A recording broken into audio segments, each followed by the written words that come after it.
After losing his wife to a sudden illness, Chief Nnamdi decided to remarry for the sake of his children. His two children, Adaeze, 14, and Chuka, 10, missed their late mother dearly, but they welcomed Ngozi, their father's new wife, with warm hearts. Ngozi pretended to love them back. Her smile was bright, and her words were sweet, but in her heart she despised them. Ngozi had no children of her own. She married Chief Nnamdi, hoping to bear him an heir, but months passed with no sign of pregnancy. Every time she saw Adaeze laughing or Chuka running into their father's arms, a dark flame burned in her chest. If only they didn't exist, she would whisper at night, staring at the ceiling with hatred swirling in her eyes. One evening, as the Harmattan breeze blew dust into the compound, Ngozi sat alone on the veranda. The children were asleep, and Chief Nnamdi had traveled for business. She reached into her wrapper and brought out a small calabash. Inside were bitter herbs her own mother had taught her about, herbs that could silence anyone forever. She held them up to the moonlight and whispered, "They think they are untouchable, but they are only children." The thought of seeing them weak, begging for help, brought a twisted smile to her lips. She tucked the calabash back into her wrapper and stood up, her decision final. Tomorrow their suffering would begin. At dawn, Ngozi prepared breakfast for the children. She cooked yam porridge, their favorite, and sprinkled a pinch of her bitter herbs into the pot. As the food simmered, she hummed softly. Adaeze woke up first, yawning and stretching, before greeting her stepmother. Chuka soon followed, rubbing his eyes and smiling brightly. "Good morning, Mama," he said, hugging her waist. Ngozi forced a smile and kissed his head. "Eat well, my son." She served them generous portions. Adaeze tasted the porridge and paused. "It tastes different today," she said, frowning slightly.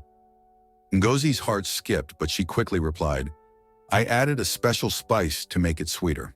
The children continued eating, unaware of the danger settling into their veins. That afternoon, Adaeze felt dizzy while sweeping the compound. Her vision blurred, and she gripped the broom tightly to keep from falling. Chuka, who was playing with his wooden truck, noticed and ran to her. "Sister, what is wrong?" he asked, worry filling his small voice. "I don't know," she whispered, sitting on the veranda steps. Her heart beat too fast, and sweat dripped from her forehead, despite the cold Harmattan breeze. Inside the kitchen, Ngozi watched from the window with a satisfied smile. "It has begun," she whispered to herself. But Chuka looked up at the sky and prayed silently, "God, please don't let my sister be sick." Chief Nnamdi returned home later that evening, tired from his trip but eager to see his children. Chuka ran into his arms immediately. "Papa, welcome," he cried happily. Chief Nnamdi lifted him and smiled. "Where is your sister?" he asked. Chuka pointed to Adaeze, who sat quietly, her head resting against the wall. When Chief Nnamdi saw her pale face and tired eyes, his heart clenched. "What is wrong, my daughter?" he asked, kneeling beside her. "I don't know, Papa. I just feel weak," she whispered.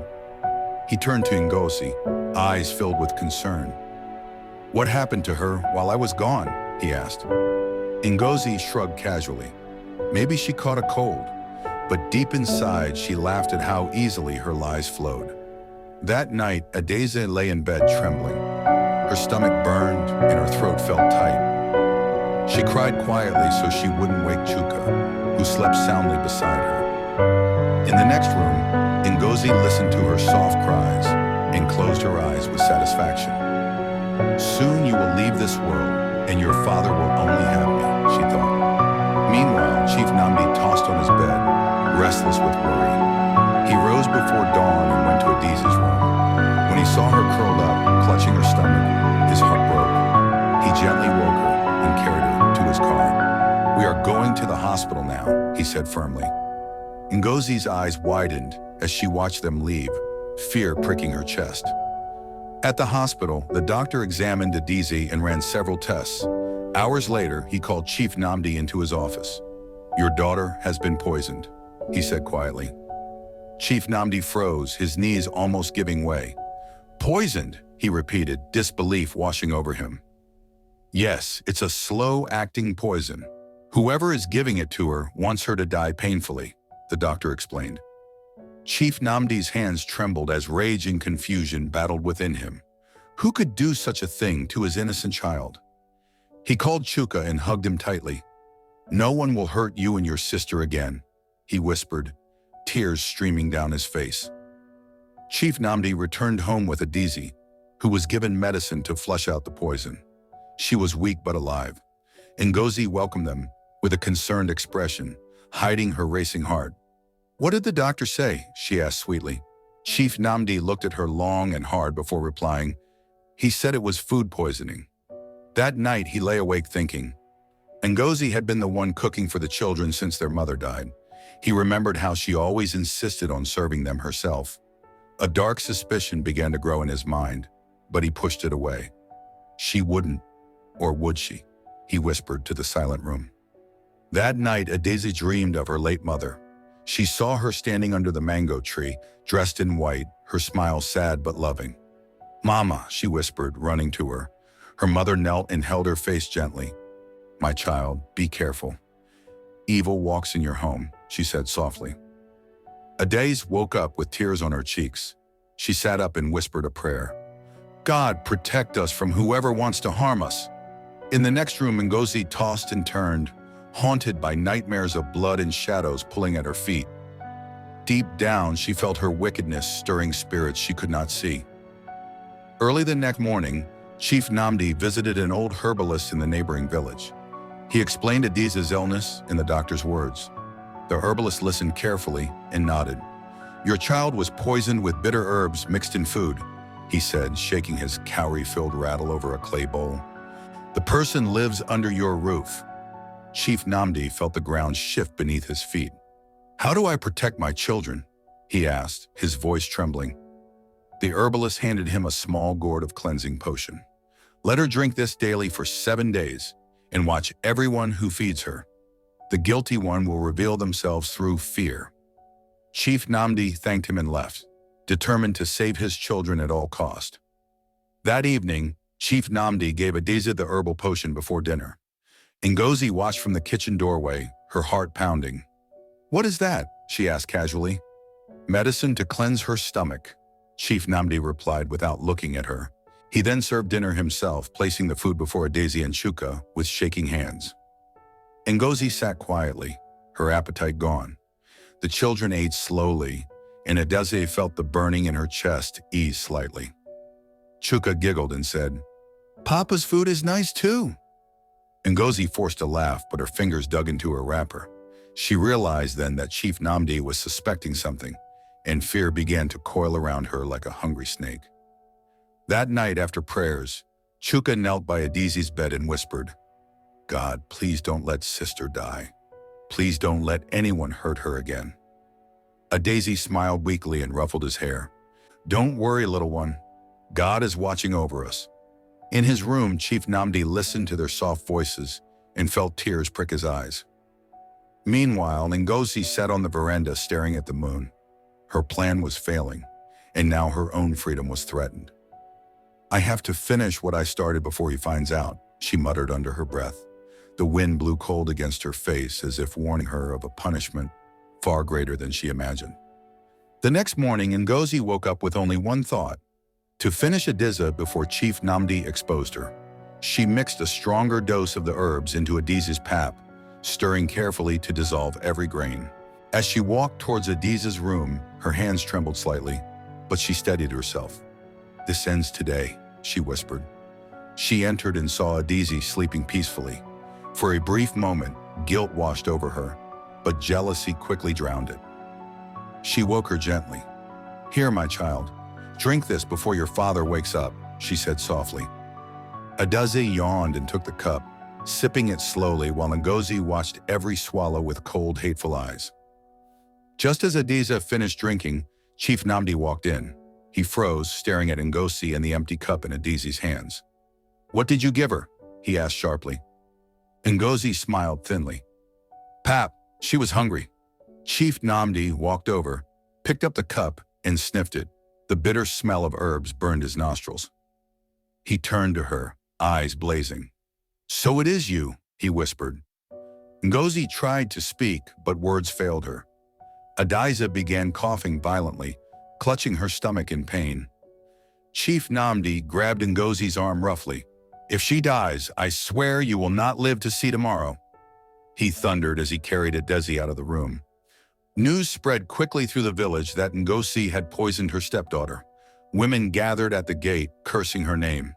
"Wicked woman! Jealous witch!" they shouted. Some threw sand and leaves at the gate, a sign of cleansing evil from the land.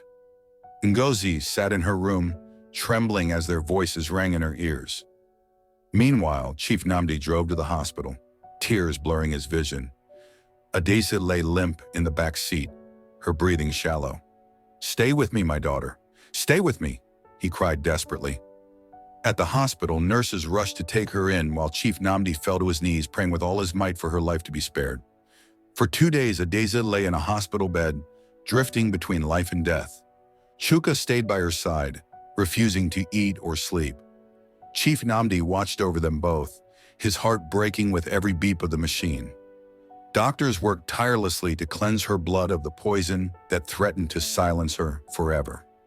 Back home, Ngozi was arrested by the village vigilante. As they dragged her out, she screamed and cried, "Please, I only wanted to be loved. I only wanted a child of my own." But her words fell on deaf ears. The people spat at her feet, their faces twisted in anger. "You wanted love? You should have given love," an old woman spat. At the police station, Ngozi confessed to her crimes. Her voice shook as she explained everything. "I was jealous. Their mother was beautiful and loved. Their father adored them. I wanted him to love only me. I wanted them gone." Tears streamed down her face, but there was no pity in the officer's eyes. "Your jealousy has destroyed you," the inspector said coldly. She was charged with attempted murder and remanded in custody. Alone in her cell, Ngozi wept until her voice was hoarse. But deep down, she knew no tears could wash away the evil she had done. Her life was over, eaten away by her own jealousy. On the 3rd day, Adaeze opened her eyes slowly. Her vision was blurry, but she saw Chuka sleeping with his head on her bed. She smiled weakly and whispered, "Chuka." He woke up instantly, tears flooding his eyes. "Sister, you're awake! Papa, Papa!" he shouted, running out to call their father. Chief Nnamdi rushed in and held Adeze's hand, sobbing with relief. "Thank you, God. Thank you for giving me back my child," he prayed aloud. Adaeze smiled softly and whispered, "Mama came to me. She told me to come back and take care of you and Chuka." Chief Nnamdi nodded, tears streaming freely as he kissed her forehead. Weeks later, Ngozi was sentenced to life imprisonment. As she was led out of the courtroom, she looked back one last time, hoping to see Chief Nnamdi, but he never came. He sat at home with his children, refusing to waste another tear on the woman who tried to destroy his family. The village elders cleansed his compound, breaking pots and sprinkling herbs to rid it of her evil. Ngozi sat in her prison cell, staring blankly at the walls. The jealousy that once burned hot within her was now a cold, empty hole. She realized too late that in trying to destroy others, she destroyed herself first. Her name became a curse among women, a lesson mothers told their daughters. Jealousy eats its owner alive. Months passed, and Adaeze regained her strength. She began helping Chief Nnamdi with his store after school, while Chuka ran small errands, whistling happily. Their home felt peaceful again, though the scars of betrayal remained. Chief Nnamdi planted a mango tree in front of the house to remind them of their mother's love and protection. Every morning, Adaeze sat under the tree to pray, feeling her mother's spirit in the breeze. Chuka would sit beside her, resting his head on her shoulder. They both knew that true family was built with love, kindness, and forgiveness. And though their hearts still carried the wounds of jealousy's cruelty, they chose to live each day with hope, faith, and unbreakable love.